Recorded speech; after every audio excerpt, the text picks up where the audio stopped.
mwumviriza ikiganiro Yesu n'inyishu, ikiganiro cy'urwaruka mutegurirwa n'ishyirahamwe TWR Radio mu Burundi. Rwaruka, misore namwe nkumi, mwumviriza iki kiganiro muzokwibonera ko Yesu ari inyishu mu bibazo byanyu byose.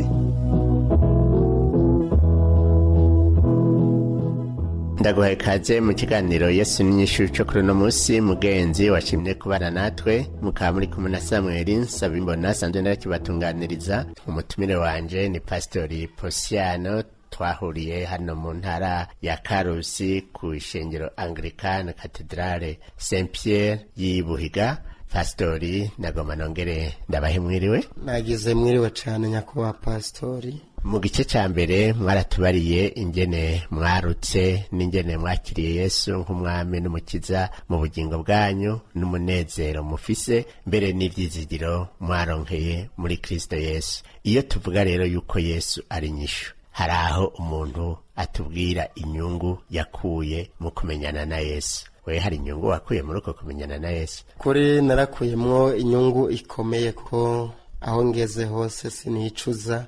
Ndashimira Imana ko yanshoboje naho nagenda ca mu bibazo bitandukanye by'ubuzima, cane cane maze kubaka urugo, ariko ndashimira Yesu ko yabandanije kumba hafi kandi akambera inyishu. Muraza kutubwira ingene yagupfashije kuzigwana, ariko ko mutangwe kuvuga ivyo kuba mu rugo, umusore kuva mu busore aja mu kuba serugo, hari aho usanga habamwo intambara. Mwebwe hari izo mwagize mbega? Jewe naragize intambara zijanye no kuva mu busore nja mu bugabo. Novuga ko nubatse nkiri muto cane ku myaka 20, ariko ndashimira Imana ko yangiriye neza ikanzigama.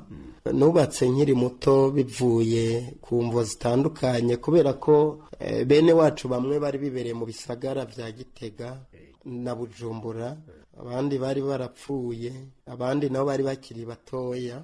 Ni Jenas n'uri karakura mu bandi bose mu rugo. Kubera igihe c'intambara twarimwo vy'amashure vyari vyagoranye, vyatuma umuvyeyi wanje yifuza ko nozana umugore kugira ngo basi kw'abana biwe batari hafi, abandi bapfuye, ndamuvyarira abana, ndamuvyarira abuzukuru. Aho rero ico cuko yifuza ko ndamuvyarira abuzukuru nico cambereye intambara ikomeye cane amaze kubaka. Mbega ko hari aho umuntu areheje akiri muto bitangura kumugora, we ntivyakugoye? Mboje novuga ko vyangoye ko kubera ko nari nkijijwe.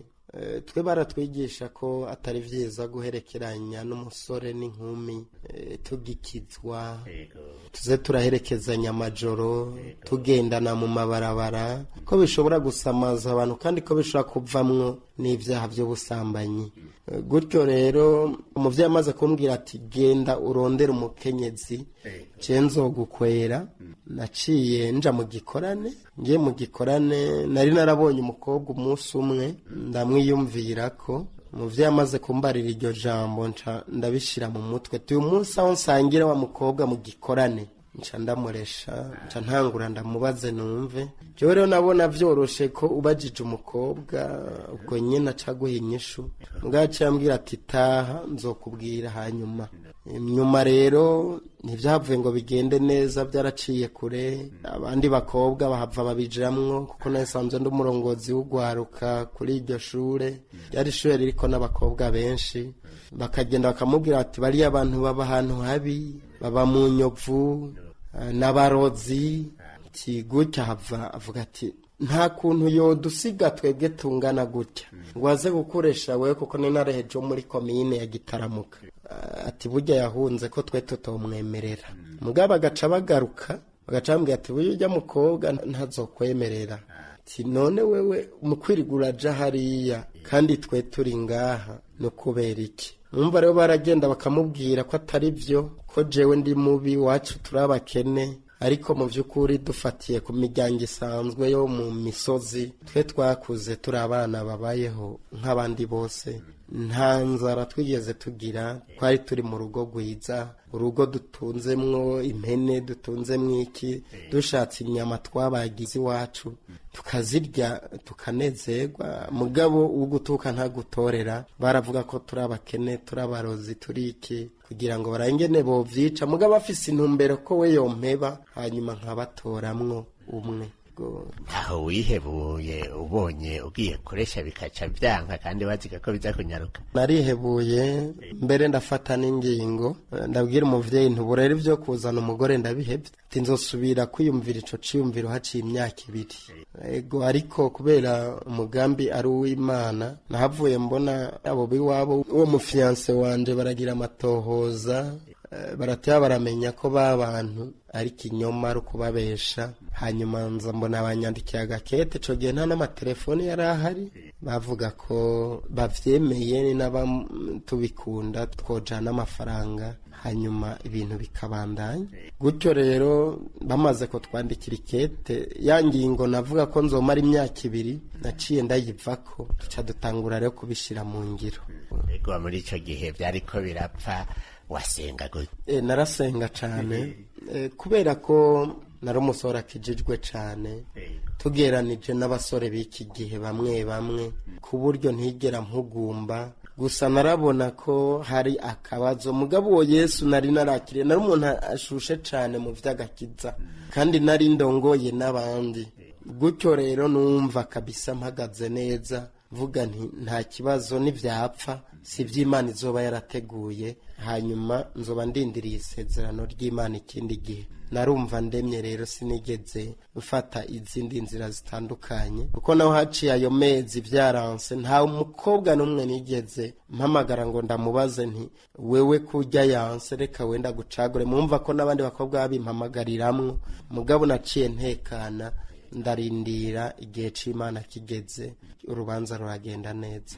Inda umuntu yobibaza uwayiraye ko rero uri kurahanura ugwaruka rw'abasore n'inkumi bigenze gute mu buto bwabo no mu gihe bariko baragomba gucagura abo bazokubakana? Nohanura abasore n'inkumi kwitonda. Gushinga urugo nasanze ari ikintu gikomeye cane, ni ikintu kitoroshe, gisaba ko umuntu acitondera, agashiramwo ubwenge, akabanza akabaza umutima, ntajaniranye ngo ko umubiri ukeneye umugore, ko nkuze, ko abandi bambarira ko nkuze, ngo ace yiyumvira kugira mariage. Yo kwitonda, agasenga Imana, ariko kandi agakoresha n'ubwenge, akaraba ko hageze, kuko urugo n'agasho kandi ni n'umunezero. Iyo wubatse neza bikuhindukirira umunezero, ariko iyo bishitse ukagwa mu rudubi, ukubaka urugo rurakubera ingorane, rurakubera umudugo, kandi ntuba ukiwuvamwo ukundi. Nico gituma rero tubasaba ko imisore n'inkumi bobanza bakabaza umutima neza, bakitonda, bagasenga, bagakoresha n'ubwenge bwabo, kugira ngo ejo bundi ntazovuge ngo iyo namenya ntihari bwagere kongera mariage.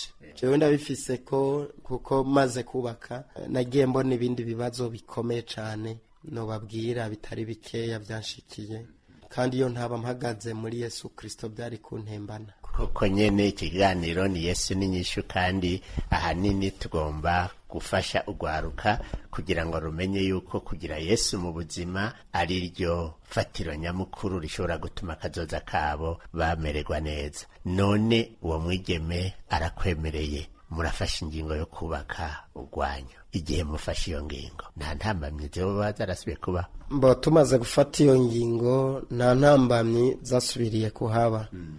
Kwa amafaranga yari ahari, tama yarayatwaye, turamukwa, turandikwa mu ikomine, turandikwa kwa pastori, twarashingiwe Rukristo. Tumaze gushingirwa, mwumvise ko navuze nti umuvyeyi yifuza ko ndamuvyarira abuzukuru, ariko rero uko yavyifuza siko vyagenze. Intambara rero ziba ziratanguye. Ego ugomba kuvuga iki? Ntimwarose abana canke mwabarose mutevye? twe twubatse byaratugoye, mwumvise ko twubatse tukiri bato. Je narifise imyaka 20, twubatse mu mwaka wa 1999. Hanyuma umudamu nawe yarakiri muto, murumva ko nari umuhungu muto, sinari kuja kuresha abakobwa bakuze, nivyo kugendana n'abakobwa ntavyo nari menyereye kumvo y'agakiza. Gutyo rero ntezwa kuresha umukobwa mbona ko tungana. Tumaze kugira mariage twarubatse, kwezi kwa mbere Imana itugirira neza, acarasama. Ariko amaze gusama inda nko mu mezi 2 iyo nda yari ikorotse. Imaze gukoroka duca tugumaho, ariko kandi acafatwa na malaria idakira. Aragwara imisi yose yamarwaye, ari mu bitaro. Rimwe na rimwe nije namwijanisha kwa muganga, numvise byanteye ubwoba kwama ndaja kubwira abantu ntingo muntu waza umugore, nkamujana Buhiga, nkamujana Bugenyuzi, nkamugwaza araho bamuhaye ibitaro. Abandi bakamfasha ko yarafise abavyeyi kandi yarafise na bene wabo, bakankura bakamfasha. Mugabo mumvise ko inda mbere yari yakorotse, twaciye tumara iyo myaka 3 atayikoroka, atayigira gute. Kandi iyo myaka 3 yayimaze atagikorwa na kimwe co mu rugo ariko arakora. Agwaye atoye agahengwe yicara, agarondera utwo kurya tw'abakozi, nanje nkakoresha abakozi, akamarwaye uko. Murumva rero ko babavyeyi bari bamaze kuduharuruka, yumvira bati vya bintu byo twarondera si byo tubonye. Kumbure rero mu mitima yabo barashaka kwiyumvira yuko nazanye umugore atari we. Gutyo ukabona ko ivyo bari kudufasha bimwe babihagaritse, babigabanije, baduhevye. Jewe rero nari umuntu asenga kandi narakunda no kuririmba, ndafise ingabire yo kuririmba. Nkiririmbira Imana, nkatazira Imana ndi muhira, mugabo nkumva nk'umuvyara biramubabaje gose. Avuze ati ne nkawe uri kuraririmba, uririmbira ibikiyo Mana uririmbira, uyiririmbira kubera iki? Reka kwirigurame n'amatwi. Muga nkaca menye cambariye kwari uko naho nubatse, naho yankwereye ata kintu c'inyungu yarakeneye ku bana namuronkeye. Ngabo kandi abana twatuzi ko batangwa n'Imana. Ariko rero ndashimira Imana ko Imana ntiheba abayo. Yarambereye inyishu ku myaka 3 n'amezi 4 twari twibarutse rero umwana. Hanyuma yabaye umwana abantu benshi bari barindiriye cyane kubera iyo myaka yose. Naragira ibibazo, mwumvise ko nari umurongozi w'ugwaruka, narakunda guhagarika abantu bakoze amakosa. Urazi ko imisore n'inkumi bibagora. Hariho abambwira ati nawe Imana yaraguhanye. Ibyo byose byari ibyo kunca intege kugira ngo mpebe igikorwa c'Imana canke nifate nabi. Namubwiye nti yego ntaco namba yarampanye, mugabo jewe ndaguhaniye ukuri, wewe rero burakora ico gihano, hama nanje nimba Imana yarampanye ndagikore, mugabo nkavyakirana umunezero. Hanyuma rero Imana murumva ko yagiye kutwishura bitoroshe. Hari amajambo menshi bamwe badushikira batubwira ati muje kuraguza. Aca nibuka ubuzima twabayemwo bwo kuraguza mu muryango, camvuga nti byaguma vyoroha. Mbere je ntibanantumbera ko bari bazi ko ndi umuntu akijijwe kandi akaze. Bimwe babibwira umugore, bindi bakabibwira nk'abagenzi, tukumva rero babitubariye. Mugabo ndashimira Yesu ko yabandanije ko tuzigama, ntitwigeze dufukamira abayari muri ico kibazo twarimwo. Kandi vy'ukuri twari tukiri bato, mugabo kuko twari dufise Yesu yaradushoboje kwihangana kugeza igihe aduhereye ibibondo. Bega nta hagatima kakubita uti bwabo ningira ngo najewe Imana yaranyibagiye. Bo Satani ntareka kuza naho ubukijijwe. Murazi ko n'umwana w'Imana atamutinye. Igihe yari yisonzesheje maze ijya minsi 40, Satani yaramugerageje. Tinambura umwana w'Imana nohindura amabuye acika umutsima urye. Nimba uri umwana w'Imana ni wikororere hasi amuhagaritse ugatwe ku rusengero. Nambura umwana w'Imana numfukamira usenge, tinzoce ndaguha ubwami bwose. Ariko Yesu yamubwiye ati mva ko Satani, kuko handitswe ngo uhoraho wenyene abari usenga kandi abari usaba. Twebwe rero twarasoma ijambo ry'Imana rikadufasha, mugabo nticabuza ko agatima karakubita gatoya mugabo umuntu asenze imana nukuri navuga ko ntigeze ngerera kure gose y'Imana yanje, ahubwo nabaye wo kuremesha umudamu, byarashika akarira nkabona ariko ararira, nkamuhazurizwa n'iki, akambarira ivyo yumvise bavuga, ariko nkamubwira nti uzorire ari jewe ndabikubariye, ati mugabe igihe cose jewe atangorane n'imwe ndaguteza, uze wame wumva uramahoro. Naramuremesha rero, naho satani yagerageza kwikomantaza, ariko dushimira Imana ko tugirira neza. Rero n'abatubwira ati burya wewe ntukomeye, warakorokewe, kandi ugasanga abakozi b'Imana nabo bariko barabimbarira aho kundemesha no kunsengera, mugabo nkavuga nti Imana ntakwihangana by'ukuri kuba nari narakiriye Yesu Kristo nk'umwami n'umukiza, nivyo vyanzigamye. Iyo bitaba ivyo nari gutemba, ariko ndashimira umwami Yesu ko yambaye hafi muri ivyo bibazo. Warumvise ingene bishika umukozi w'Imana agaca intege we yarakwiye kuremesha. Ubu wewe uri umukozi w'Imana, uhanura iki abakozi b'Imana igihe bari imbere y'ubushikiwe n'amagorwa? Jewe ntanga karorero kenshi, cane cane benshi iyo ndiko ndanabigisha nca ndabaha akarorero k'ivyambayeko kugira ngo ndabereke ubuzima uko buhinduka, maze baze bamenye ngo bwa bundi si twebwe twenyene vyashikiye, nanaka vyaramushikiye kandi ari umukozi w'Imana.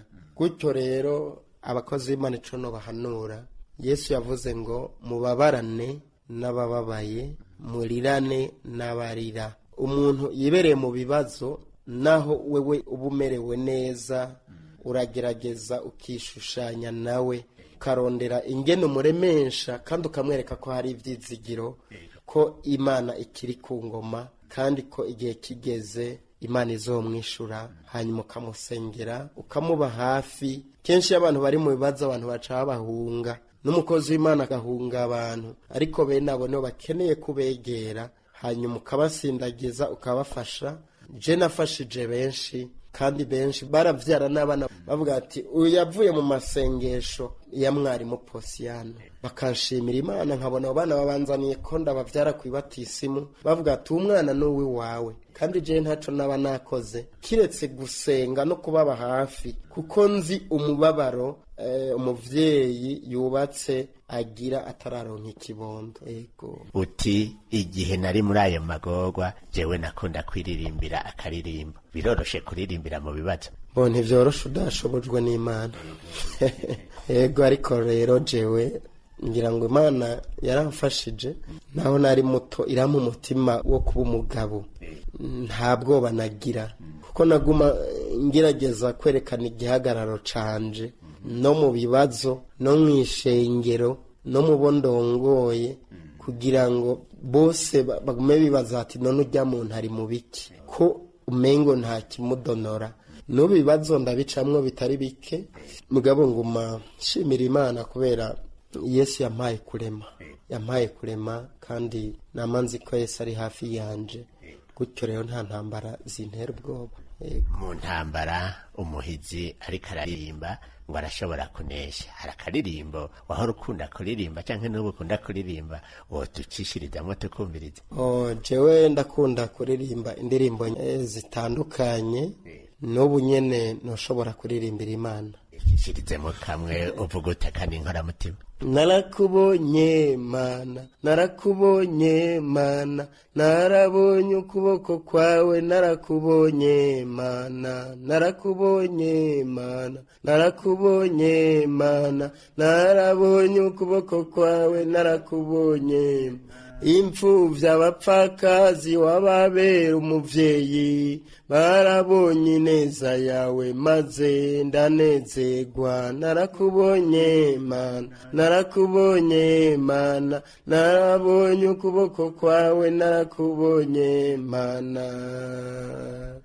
Warabonye ukuboko kw'Imana, kandi n'ubu ngira ngo uracakubona. Ibibazo vyaraheze? Ibibazo biracabandanya, ego, ariko turi imbere y'Imana kandi turashimira Imana, kandi turabona inyishu. Ibibazo bigenda vyiyugurura, tukagenda tubona ikiganza c'Imana. Nta bukene dufise, ntitunatunze mugabo kandi ntitwavuga ko hari ubukene dufise uko turafungura turambaye uko dushoboye abana bacu bariga Imana yaduhezagije abana 4 umwe ariko yahavuye yitaba Imana ariko kandi turashimira Imana kuri abo bana dufise kandi Imana turacateze ibiganza ikindi gihe ibona bikwirizo twongera ariko kandi twumva turamahoro tunezerewe madame yabandanije kugira amagara make azaragwara ariko kandi turashimira Imana ko imugirira neza agwaye ikamukiza nanje ndagwara Imana ikankiza abana baragwara Imana ikabakiza tubayeho rero nk'abandi bose ariko kandi dushimira Imana ko yatubereye inyishu ko twariyumvira mbega ico gihe uko twari tumeze iyo myaka 3 twabayemwo uko yari imeze mbega ubuyoba tukiri muri ivyo bibazo biba bimeze gute tuba turi hehe rero dushimira Imana ko yatubaye hafi ego hari aho umuntu yari karasenga abona inyishu zinyarutse n'ikindi gihe abona inyishu zatevye yo kwifata gute jewe ivyo vyose nagenda bicamwo kenshi iyo senze Imana ikaguha inyishu zinyarutse ibiri kwiragufitinisha mbere kenshi ntunakomera cane usanga ubwo muri umwana mu vy'impuhemu jewe rero kenshi Imana yagiye impa inyishu ariko kandi zigateba gutyo zikaza kuza numva mpagaze muri ivyo umwe yavuze ngo ntukibaze ingene uzotabagwa ko Imana itakugisha inama rero inama ndiko ndabiremesha abandi nabwira nti Imana nikugisha inama kandi iyo umuntu asenze Imana ifise inyishu 3 hariho inyishu ya ego ikakwishura muri ako kanya ico usavye hariho n'inyishu ya oya hari n'igiye kubwira ati rindira rero Yesu igihe yasenga yabwiye Imana ati data ntibibe uko jewe ngomba ariko wewe bibe uko wewe data ugomba jewe rero kenshi iyo nsenze Imana ndeka ubugombe bw'Imana bukaba naramaze gutahura nti Yesu yari umwana w'Imana yari gushobora kuvuga uti nibibuku mugabo yavuze ati data ntibibe uko jewe ngomba none je nk'umwana w'umuntu ni je noca mbwira Imana ngo iki kintu ndagikeneye ubunyene ntakirose utakirose ucugira gute rero urasenga mukavuga uti Imana ubugombe bwawe reka uba ari bwo buba kuko hari igihe ubu ugomba iki kintu Imana ibona arico cokwishe maze kakigukingira ukareka kukironka kugira ngo ube muzima hanyuma igihe gikwiye kigeze Imana izoheze gushikane ku bugombe bwayo umuntu rero ariko arasenga no muhanura nti Imana ikugiriye neza ugasenga ukishugwa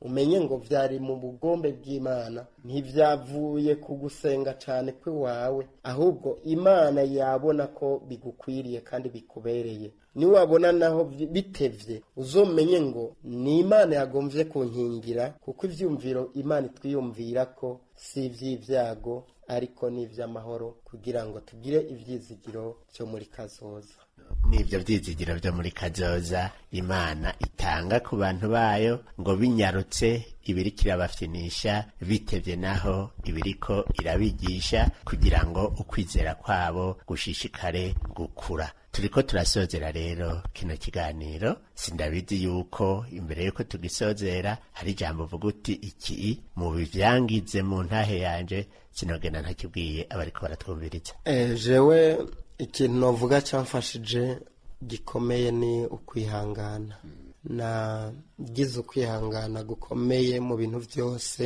nagiye ncamwo nasanze Imana yarampaye umutima wo kurinda no kwihangana ku buryo rero naho abantu baba babona ndi mu bibazo bakabona ahubwo ndiko ndafasha abandi ngenda ndashobora gusiga ibibazo by'iwanje nkatabara abandi nkabaremesha nkabasengera ari ico mfise mbere nkanakora mu mufuko nkabafasha ari uwo dufasha tukamufasha ku buryo ubuzima bw'iwanje nagumye mbona bumeze neza kubera ko Imana yanshoboje nkashobora guhagarara neza mu bibazo nagiye ndahura navyo Imana ikampa kurema no kwihangana maze nanje nkaremesha abandi ico kintu caramfashije cane n'uwo mugisha w'uko Imana yaguhaye umutima wo kwihangana umutima wo kuremesha abandi nawe mugenzi uri kuratwumviriza mu bibazo usenga Imana, wihangane kandi ureme, urondere n'abakuremesha.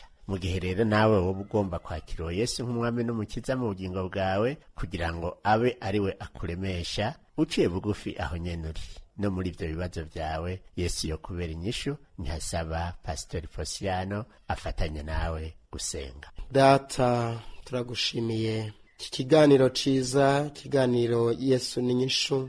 Turagushimira muvyeyi mwiza ko watubereye inyishu muri vyinshi. Jewe ubwanje sinari nshoboye na kimwe, ariko wabanye nanje mu bibazo byose no mu ntambara zitandukanye nagiye ncamwo. Kandi Data, uko wagiye ubana nanje, uko wagiye ubana na Daniyeli, uko wagiye ubana na Shaduraka na Meshake na Bedunego, uko wabanye na Yosefu mwami, Data mwiza nturahinduka n'uyu munsi ni kukira. Uracahindura, uracakora ibitangaza, uracatabara. Hari abantu benshi mwami muri iki gihe bakimeze nk'uko twari tumeze, bakiri mu bibazo bitandukanye, maze bakaronderera inyishu ahatariho. Bamwe bakaja kuraguza, abandi bakaja mu busuma, abandi bakaja mu bwicanyi, abandi bakaja mu kaborego, abandi bakanwa urumogi, abandi bakanwa itabi kugira ngo bikunde biyibagize imibabaro. Ariko turagushimira ko ari we wibagiza, ko ari we ubohora, ko ari we utabara,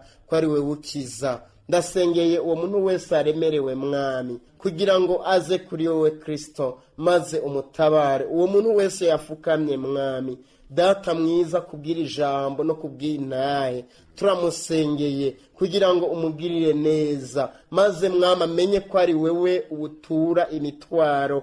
Data mwiza, ko wavuze ngo abarushe n'abaremerewe nimuze kuri jewe ndabaruhura.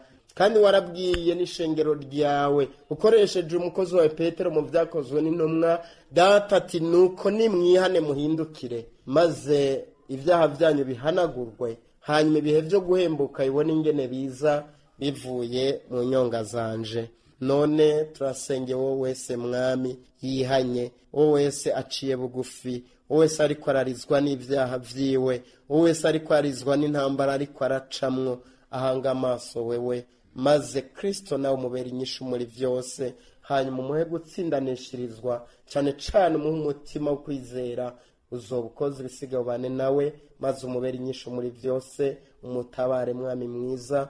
Hanyuma ikindi gihe nawe azahaguruka ashinga intahe, agukengurukira avuga ati narakubonye.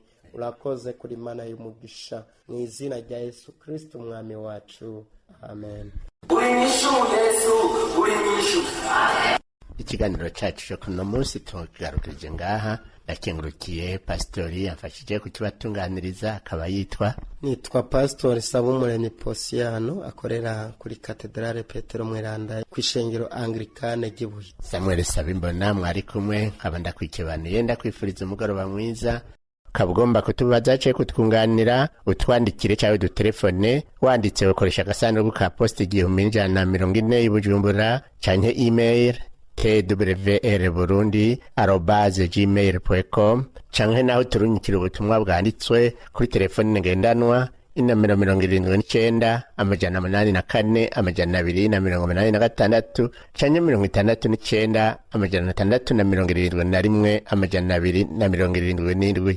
Izo telefone ushobora no kuzidutelefonako ugomba kwivuganira na Posiano. Pastor, ngomuha ingene muvugana nomero za telefone 68 400 819, kandi nizo za WhatsApp yanje. Ndakwikebaniye, ndakwifuriza umugoroba mwiza, naho ubutaha umwami wacu Yesu Kristo akubera inyishu.